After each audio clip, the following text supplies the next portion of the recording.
У гібриднай вайне за кантроль над мазгамі людзей тролі ў інтэрнэце і самы галоўны троль здзекліва ўжываюць беларускія словы. Эти свядомыя змагары только плявузгаюць. Але ці так кепска быць свядомым?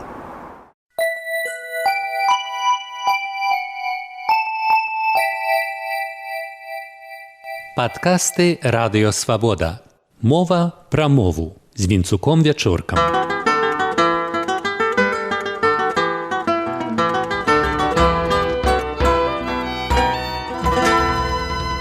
Вітаю, шаноўнае спадарства.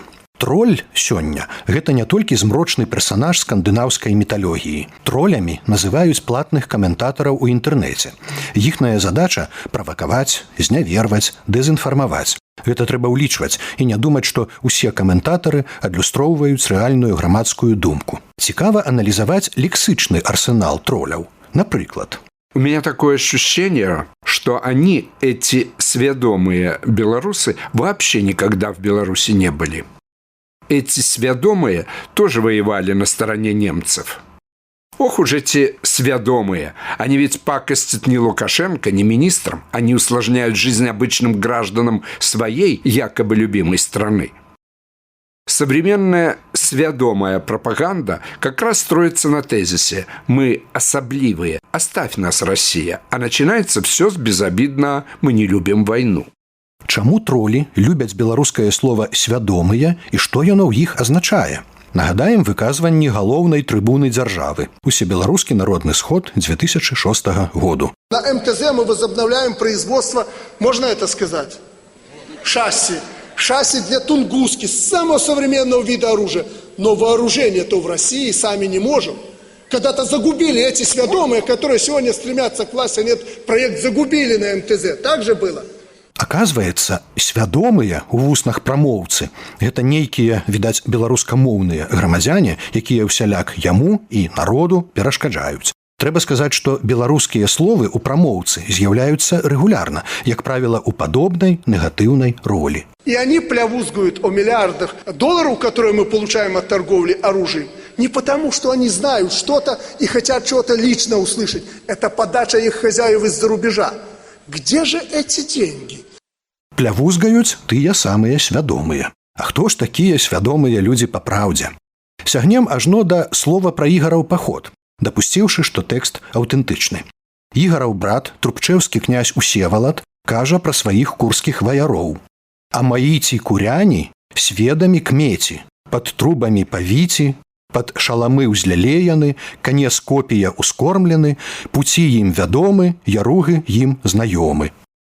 Нагадаю, што Куршчына – тэрыторыя северанаў, якія паводле многіх даследнікаў спрычыніліся да этнагенезу беларусаў. Кмеці – гэта вольныя ваяры, сведамыя кмеці, вядомыя або абазнаныя ваяры. Шкада, што Купала у перакладзе прапусціў слова «сведамыя». А мои ж куршчане любые, табе ведомые кметы, под гудами гулких трубаў спарадзіліся ў дасветы, гадавалі іх шаломы, а канцом дзеды ўскармлёны, шляхі ім усе вядомы і знаёмыя яры склоны. Слова «свядомы» або «сведамы» звычайнае для беларускай мовы, як дыялектнай, так і кніжнай, прычым спрадвеку.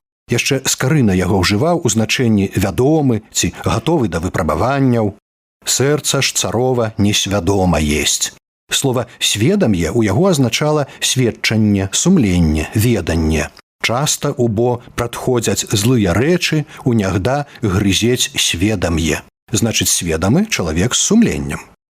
У сучасных гаворках слова «свядомы» ці «сведамы» азначае справядлівы, разважлівы. Прыклад, твой бацька быў свядомым чалавекам, запісаны ў жылічах Мастоўскага раёну. Слова асабліва пашырылася ў беларускай літаратурнай мове 20-га стагоддзя, прычым у абодвух націскавых варыянтах. Газета «Беларуская крыніца», 1926 год. Шмат каго інтарэсуе, што павінны сведамыя беларусы казаць пры прывітанні і развітанні. Вось жа, спатыкаючыся, беларус найчасцей кажа «як маешся», «як маецеся», «як здароўе», «здароў» і гэтак далей. Святар і гісторык Адам Станкевіч называе раздзелы свае працы гэтак. Параграф 2. Першыя падсведамыя пачынальнікі беларускага культурнага адраджэння. Раздзел 2. пачаткі сведамага беларускага нацыянальнага руху і беларусы-каталікі. Значыць, сведамы пачатак проціпастаўляецца падсведамаму. А гісторык Мікола Шкялёнак тлумачыць масаваму чытачу: усе свядомыя беларусы – гэта тыя ж тутэйшыя, толькі асвечаныя.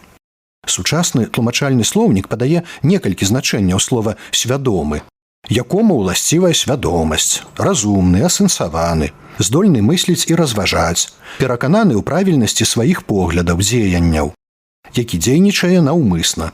Як бачым, усе значэнні станоўчыя і, прынамсі, характарызуюць актыўнага суб'екта, а не пакорлівы аб'ект. Яшчэ адно троляўскае кляймо для ўсвядомленых нацыянальна і неабыякавых людзей – змагар. Тут я нават не буду заглыбляцца ў лексікаграфічныя вышукі. Скажу толькі, што слова гэтае – неад'емная частка ўспрымання гісторыі праз беларускую прызму. Так пазітыўна яго бачыў Зміцер Сідаровіч. Змагар Адась, музыка таксама Сідаровіча і Алеся Кішкіна. У лесе жыў, хто ўсіх змагаў, на імя Змагар Адась. Пабачыць неяк пажадаў яго вялікі князь. І вось пад бразгат ланцугоў на роў спусілі мост. І ваяводу да лясоў ад замку конь панёс. А далей Змагар Адась прагнаў князя. Той быў у шоку. Часам кажуць, страціў свядомасць. Гэта калька з расейскага «пацерял сознание». У беларускай жа мове фізіялагічная з'ява завецца страціць прытомнасць, зрабіцца непрытомным. Свядомасць страціць немагчыма. Будзьма свядомымі. З вами быў Венцук Вячорка.